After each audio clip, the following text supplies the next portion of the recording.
अब इसका second part है cost of goods sold statement का। पहले हमने देखा cost of goods manufactured statement, वो कंप्लीट हो गई। उसमें दोबारा से रिकॉल करवा दूं, पहले डायरेक्ट मटेरियल्स हैं, डायरेक्ट मटेरियल के ओपनिंग और एंडिंग बैलेंसेस होते हैं, हमने वो देखने हैं। उसके बाद हमने डायरेक्ट लेबर कॉस्ट FOH, ठीक है। FOH का मैं अगेन आपको बता दूं, ऐसी कॉस्टिंग होती है जिसको आप एक तो फैक्ट्री से रिलेटेड और ओवरहेड चार्जेस, यानी जो फैक्ट्री के सारे बर्डन्स होते हैं, ठीक है, एक्सपेंसेस वगैरह, FOH। उसके बाद आ जाता है, पहले मटेरियल आया, फिर लेबर आ गई, फिर फैक्ट्री मौजूद होगी। अब जहाँ पे जो आपका प्रोसेस में जो आपके प्रोडक्शन में मटेरियल लगना है वो चीज़ें, उसके बाद वर्क इन प्रोसेस की ओपनिंग, वर्क इन प्रोसेस की एंडिंग, ठीक है। यहाँ तक आपका आ गया कॉस्ट ऑफ गुड्स मैन्युफैक्चर्ड। अब बारी आती है इस पूरी फॉर्मेट को मुकम्मल करने की, जिसमें कॉस्ट ऑफ गुड्स सोल्ड यानी स्टेटमेंट्स CGS तक आपने एंडिंग करनी है। वर्क इन प्रोसेस की एंडिंग के बाद कॉस्ट ऑफ गुड्स मैन्युफैक्चर्ड आ गया, ठीक है। उसके बाद आप चले जाते हैं फिनिश गुड्स की ओपनिंग की तरफ, ठीक है। फिनिश गुड्स क्या होती हैं, यानी वो चीज़ें, वो तैयार सारी प्रोडक्शन जिसको अब आपने सेल आउट करना है। अब ओपनिंग क्या होगी, जो लास्ट ईयर में आपकी जो भी फैक्ट्री थी, जो भी कंपनी थी, वो ऐसा तो नहीं है कि सारा का सारा सामान पिछले साल ही बेच दिया। कुछ ऐसा सामान होता है जो आप एक्सीड कर रहे होते हैं अपनी लिमिट से, या अपनी जो है जिसमें आपने कॉस्ट एस्टिमेशन लगाया होता है उससे ज़्यादा आ रहे होते हैं आपके पास। तो आप कुछ सामान को स्टॉक में रख देते हैं कि इनको इस साल क्लोज कर दें, वैसे ही रहने दें, नेक्स्ट ईयर जब स्टार्ट होगा उसमें हम इनको सेल आउट करवाएंगे, ठीक है। वो जो लास्ट ईयर के क्लोज हो चुके होते हैं फिनिश गुड्स, उनको अब नए साल में आप लेकर आएंगे और उनसे ही पहले स्टार्ट करेंगे सेलिंग करना, ताकि आपके वो यूनिट्स एक्सपायर होने से, आपके पेरिशेबल होने से बच जाएं, ठीक है।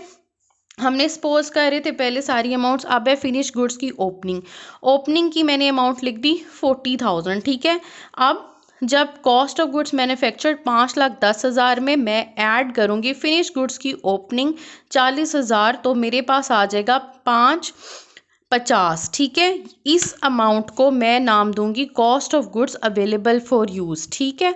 वो कॉस्ट गुड्स की कॉस्ट जो मेरे पास अब मैं इस्तेमाल में मेरे जो है ना है, ठीक है। अब उसके बाद अगेन वही बात आ गई, अब यहाँ तक मेरी ओपनिंग होगी। अब मैंने इतना जो मेरी गुड्स हैं वो मैंने सेल आउट करनी है, अवेलेबल फॉर यूज़ जो मैंने सेल आउट करनी है, ठीक है, इतनी गुड्स। बाकी जो रह जाएंगी वहाँ तक मैंने बैलेंस अपना जो गुड्स का है वो क्लोज कर देना है। इसको मैं नाम दूंगी फिनिश गुड्स की क्लोजिंग एंट्री, ठीक है, क्लोजिंग इन्वेंट्री या एंट्री, इसको आपने लेस करना है, ठीक।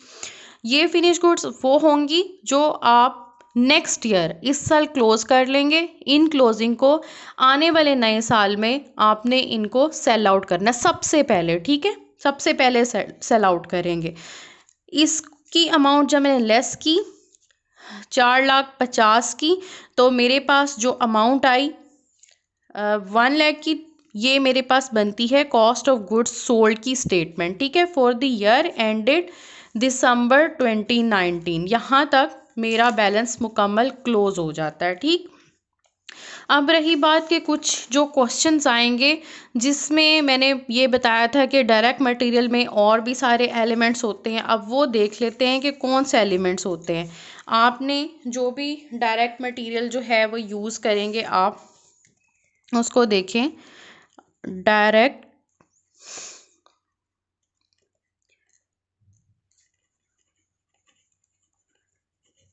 मटेरियल, इसमें क्या चीज़ें आ जाती हैं, एक तो सबसे पहले आपका ओपनिंग जो बैलेंस है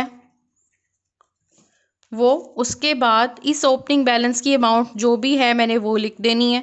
अगेन फिर मेरे पास होगा, मैंने जितनी भी परचेजेस हैं, ठीक है, जो भी पूरे साल में मैंने परचेजेस की हैं वो मैंने ऐड अप कर लेनी है, जो मटेरियल की मैंने परचेज़ की है। उसके बाद मैंने जो फ्रेट इन है वो भी ऐड कर देना है, ठीक है। फ्रेट इन, ये भी क्वेश्चंस में होता है। फ्रेट इन क्या होता है, कुछ आपका ऐसा मटेरियल, कुछ ऐसा सामान होता है जिसको आप बजरिए शिप मंगवाते हैं, शिपमेंट होती है, ठीक है, कंसाइनमेंट्स वगैरह आती हैं, शिपमेंट्स आती हैं, तो वो भी आपने इसमें ऐड करनी है उसकी अमाउंट, ठीक। ये सारी चीज़ें जब आपकी ऐड हो जाएंगी तो ये कहलाएंगी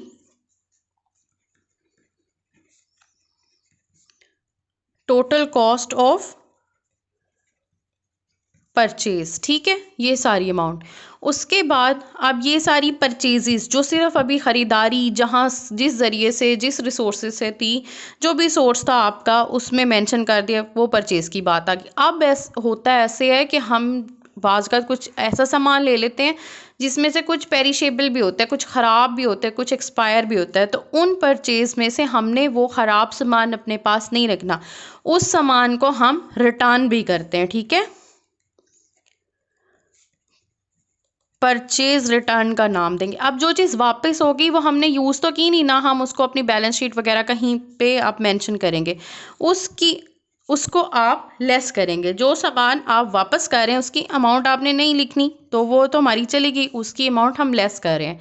इसके बाद आपको बाज़ जो आप मटेरियल लेते हैं, कोई भी आप स्टॉक खरीदते हैं, तो कुछ ऑफ सीजनल भी होता है, उसमें रेट्स कम होते हैं। ठीक है, कुछ ऐसा होता है जिस पे आप जब इतने बड़े लेवल पे जब आप मटेरियल वगैरह परचेज बल्क में कर रहे होते हैं तो उस पे कुछ डिस्काउंट भी ऑफ़र होते हैं हमें। ठीक है, आपने कुछ ऐसा मटेरियल होता है जो आप ऑन डिस्काउंट परचेज करते हैं, तो आपने वो भी इसमें मेंशन करना है,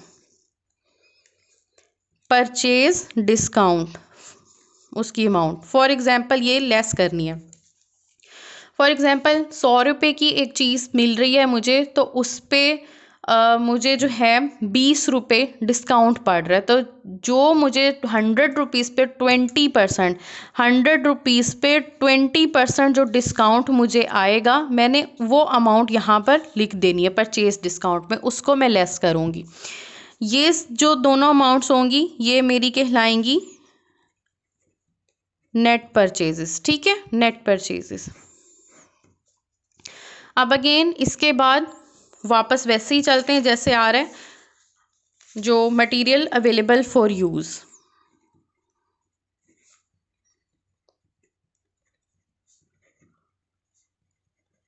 ठीक है, मटेरियल अवेलेबल फॉर यूज़, जो भी उसकी अमाउंट्स होंगी हमारे पास। ठीक, उसके बाद आप क्लोजिंग मटेरियल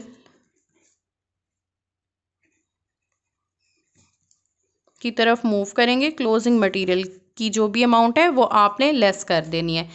तो ये हमारे पास आ जाएगा मटेरियल टू बी यूज्ड। ठीक है, जो भी अमाउंट आ गई। अब यहाँ पे मटेरियल वाली बात ख़त्म होगी, अब आ गई जी डायरेक्ट लेबर। ठीक है, डायरेक्ट लेबर में बाज़ात होता है जी 50% ऑफ मटीरियल। ठीक है, रॉ मटेरियल जिसे कह लेंगे। तो आप यहाँ पे क्या करेंगे, जो भी रॉ मटेरियल है उसकी ओपनिंग की वैल्यू होगी, उसका यानी इस वाली अमाउंट का आपने 50% चार्ज कर लेना। ठीक है, 50% चार्ज कर लेना। वो 50% की अमाउंट आप यहाँ पर मेंशन कर देंगे। ठीक है, उसके बाद कुछ क्वेश्चंस ऐसे होते हैं, एफओएच की तरफ मूव करेंगे। पहला ये हो गया मटेरियल, उसके बाद डायरेक्ट लेबर, एफओएच। एफओएच में भी बाज़ात ऐसे होता है कि सम टाइम दे सेड के जी 75% ऑफ डायरेक्ट लेबर। ठीक है, 75% ऑफ डायरेक्ट लेबर। तो आपके पास फॉर एग्जांपल जो आपकी डायरेक्ट लेबर है, मैं ये कह देती हूँ सपोज ये है आपकी 2 लाख। ठीक है, इसका 75% जी आपने लेना है, 75% आप लेंगे, तो ये गालिबन इतनी अमाउंट आपके पास आ जाएगी। ठीक है, एफओएच यानी डायरेक्ट लेबर का 75% आपने चार्ज करना है। डायरेक्ट लेबर अगर मेरे पास 2 लाख है, उसका मैंने 75% चार्ज करना है, तो मेरे पास ये अमाउंट यहाँ पर आ जाएगी। ठीक, यहाँ तक मेरी एफओएच ख़त्म। अब इस सारी अमाउंट को जब मैं मटेरियल की एंडिंग डायरेक्ट लेबर और एफओएच को मैं ऐड करूँगी, तो मेरे पास आ जाएगी टोटल करंट मैन्युफैक्चरिंग कॉस्ट। ये रफली सा फॉर्मेट है। ठीक है, यहाँ पे मेरे पास ये चीज़ जो है शो हो जाएगी।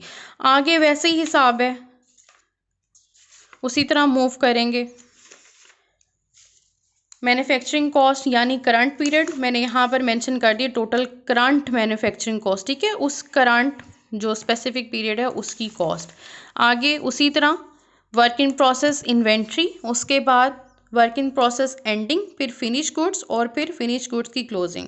वर्क इन प्रोसेस में वही बात आ गई कि कुछ ऐसे मटेरियल हैं जो पिछले साल हमने नहीं जो है प्रोसेस में लेकर आए थे, तो पहले उनसे स्टार्ट करना है, ठीक है। और उसके बाद जो है क्योंकि फिर जब आपने कोई मटेरियल आपका कोई प्रोडक्शन रह जाएगी जिसे आप नहीं तैयार करवाएंगे, तो उससे आपने बैलेंस को क्लोज करना है, ठीक है। और उसको आप नेक्स्ट अपनी प्रोडक्शन में नए साल में लेकर आएंगे, क्योंकि कोई भी कंपनी ऐसा नहीं चाहेगी कि कोई काम हो रहा है तो जी पहले पड़ा हुआ है तो उसे बंद कर दो, नहीं। वो अगले नए साल जो ईयर स्टार्ट होगा उसके अंदर वो सारा जो प्रीवियस आपके पास स्टॉक जहाँ पे क्लोज करवाया था वहाँ से ही वो स्टार्ट लेंगे, ठीक है। ये यहाँ तक आपकी जो है वो स्टेटमेंट्स दोनों ये क्लियर हो गई पूरी CGS की। इसके बारे में क्वेश्चन है तो वो लाजमी आपने बताना है।